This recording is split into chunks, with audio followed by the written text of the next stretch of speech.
of Mr. Trump's victory, right, in the election. So this is a very critical moment. So it have a very strong symbolic role, in this visit, I think.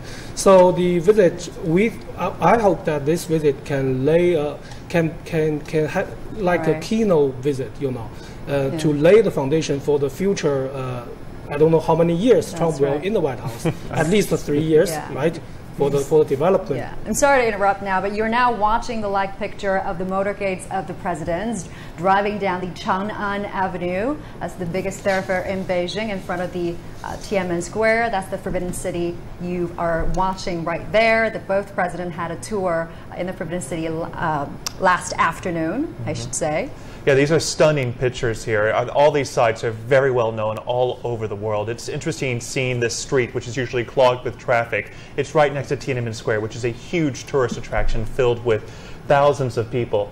It's interesting watching this now all cleared out for this very grand ceremony where President Xi will welcome President Trump to the great Hall of the People there, which is the seat of power for Chinese government. As our guest just mentioned, it was just last month that President Xi delivered his very long, grand speech to the Communist Party, the People's Congress there, and is now emerging here to meet President Trump.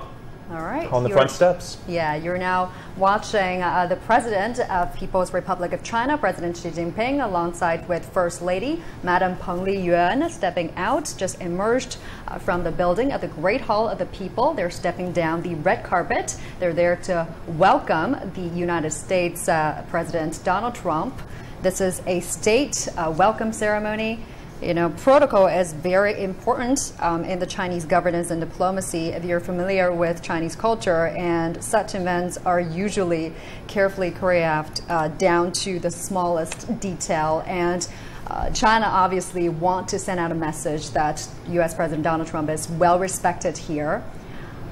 And whether that will play out, into China's advantage, whether that will accomplish on a diplomatic view standpoint, that remains to be seen, though. Yeah, as you mentioned here, everything is perfectly choreographed. This is really beginning almost to the second on time here, as we see this big ceremony unfold here on live television broadcast all over the world. The Chinese government has said repeatedly that they are going out of their way to make President Trump feel honored and feel welcome in reciprocation for the way that the Chinese president, Xi Jinping, was welcomed in Florida soon after President Trump's inauguration. Apparently that trip made a very big impact on President Xi. And these are the pictures here. President Trump leaving the limousine to shake hands and greet the Chinese president and his wife. Yeah, let's listen in for a moment.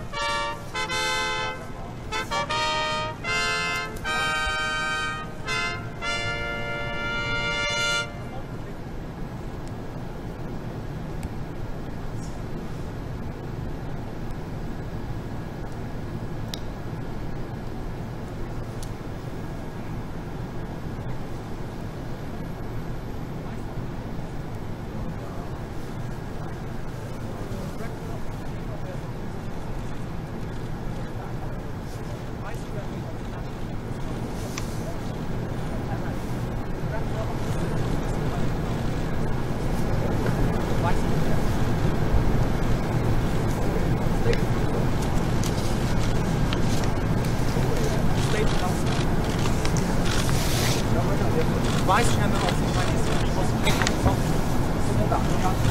Chairman of the Zhigong Party, Chairman of the Joint Chiefs, Foreign Minister, Minister of National Development and Reform Commission, Minister of Finance. So as we're watching here, President Trump being introduced to all the different ministers here in China on the red carpet. As we keep on saying, China has rolled out the red carpet, literally and figuratively, to welcome him and his wife. Yeah, and President Trump is being given this ceremonial reception in front of the Great Hall of the People. He was being introduced to the senior officials, including Foreign Minister and the Minister of Reform and Development Commission, and all the other big names in the political sector and also the business sector as well. Thank you. And this is And that right there is the ambassador, right there, the American ambassador who just shook his hand to China, Edward Branstad. Now it's Rex Tillerson up there. So now as the U.S. officials being introduced to President Xi. Assistant to the President, Deputy Chief of Staff for Operations. Good morning. Assistant to the President, National Security Advisor. We're expecting this ceremony to take about 20 minutes or so. Assistant to the President, Senior Advisor for Policy. Assistant to the President, Chief of Staff to the First Lady. Assistant to the President, Director of Communications.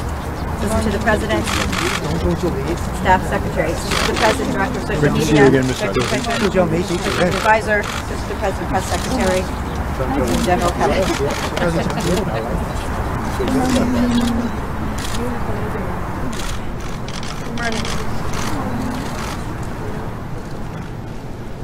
So if you're just joining us, you're watching live pictures of the welcoming ceremony in front of the Great Hall of the People. This is an important day, obviously, where the world will be watching how the bilateral ties between China and the U.S. would move forward from here, arguably the most important bilateral relationships in the world, and whether some solutions can be found to some of the most pressing security issues in the region. Yeah, this is President Trump's third stop on his 12-day, five-nation Asian summit. All right, let's listen in.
总统阁下，中国人民解放军仪仗队列队完毕，请您检阅。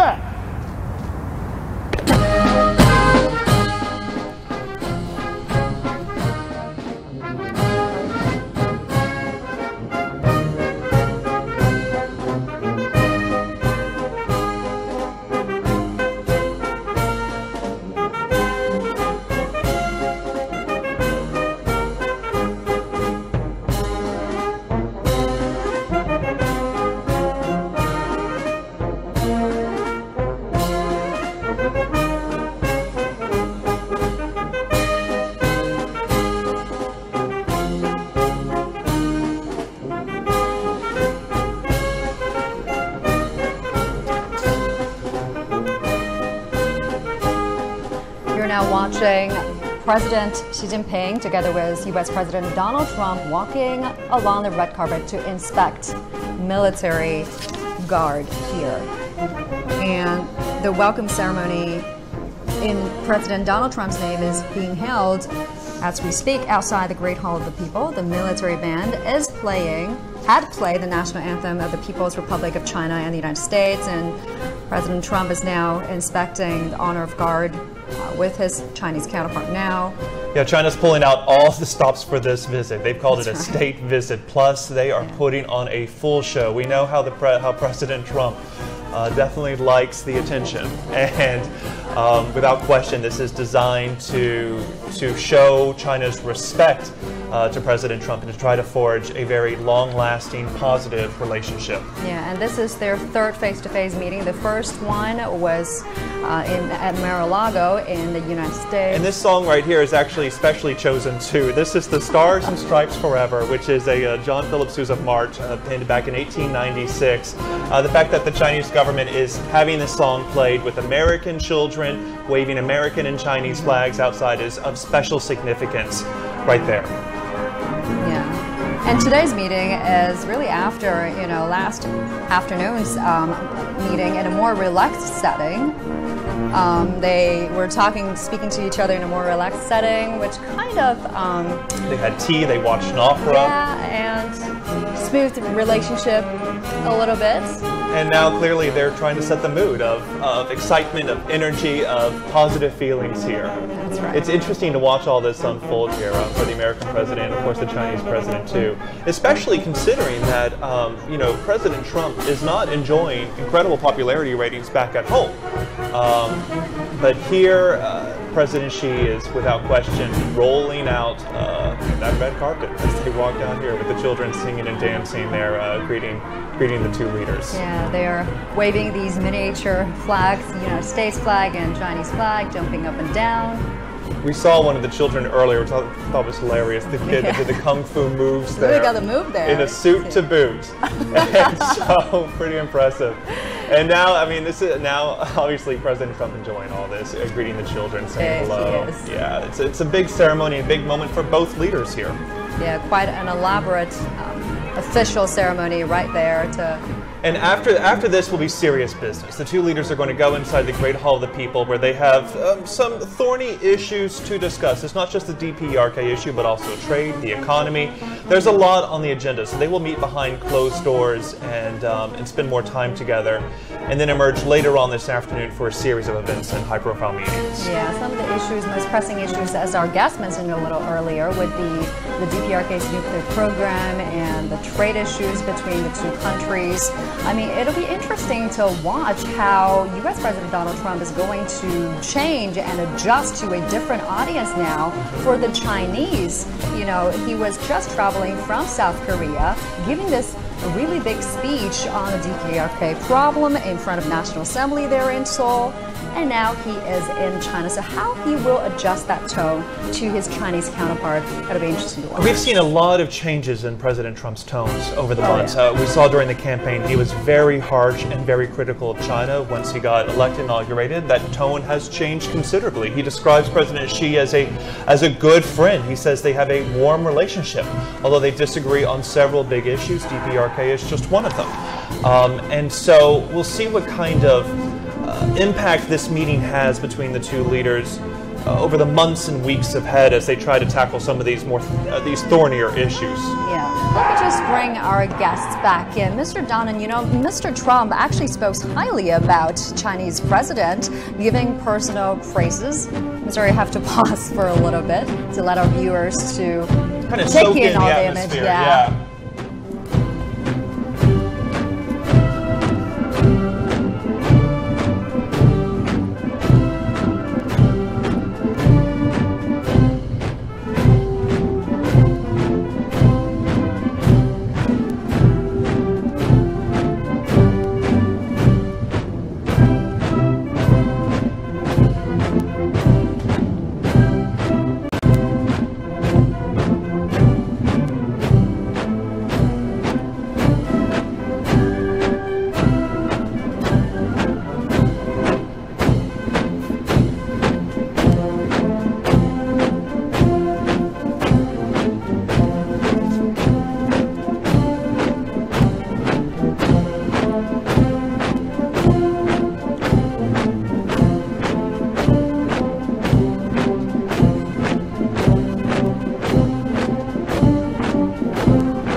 Just going back to the question before, Mr. Dunham, I was saying Mr. Trump has been given these high personal praises to Mr. Xi. I'm quoting his words. He says, Mr. Xi is a powerful man. I happen to think he's a very good person. But he also says this won't stop him from getting tough with China on certain issues. What is he prepared to do, and how is he planning to do them? Well, I think having said that he likes them and he trusts them, it makes it possible for him to criticize the policies of China without making it personal. I mean, I know that's one thing. If you go back to Hillary Clinton had some problems with the Chinese government and Chinese people because of the tone, and so her criticisms became personal. I think this is the way you negotiate. You say, I trust you, but we disagree on this. And I think that trade is thorny, but I'm interested in what happens on some foreign policy issues like in Pakistan and India or the South China Sea, because that's where personal relationships become very important, where there's not a deliverable in the same way. But I do think that behind closed doors, they will talk about what they want. The reality is hard bargaining and seeing if there is any common ground where they can move forward. There's a lot to consider there. Let's take a moment here to listen to some of the music and pageantry put on display for the two presidents.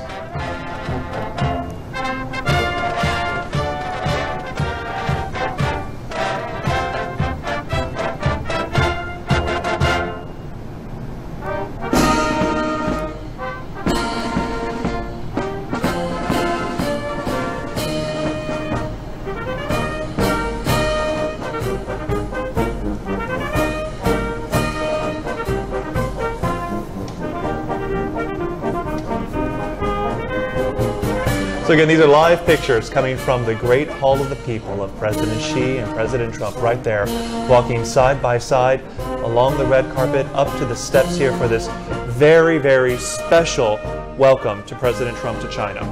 That is right, and they are heading back to the Great Hall of the People, where they're expected to have closed-door meetings. I've been told they're going to have 2 sessions of closed-door meetings, and they're about to deliver remarks after the first session. And when that happens, we'll obviously bring that to you live as well. And just to give you guys at home some perspective here, this is a very formal welcome ceremony that China considers its highest regard for a visiting head of state. This is not necessarily normal. This is not what a foreign leader or a foreign president might necessarily get. China really is putting on a show to make sure that President Trump feels welcome and to build a good relationship between the two leaders. That's right. As you said, the highest level for a state leader's welcoming ceremony for the 21 gun salute that's been given to President Trump. That is the highest level of military honor in this kind of setting, reserved only for heads of state. He inspected the military guard. You know, he was welcomed by Chinese-American school children waving Chinese and U.S. flags. It was really this trip has been and this trip has been peppered with all sorts of unprecedented events. The fact that the American president, Donald Trump, had dinner inside the Forbidden City yesterday with President Xi, and also a very rare special moment that is not usually enjoyed with a visiting head of state.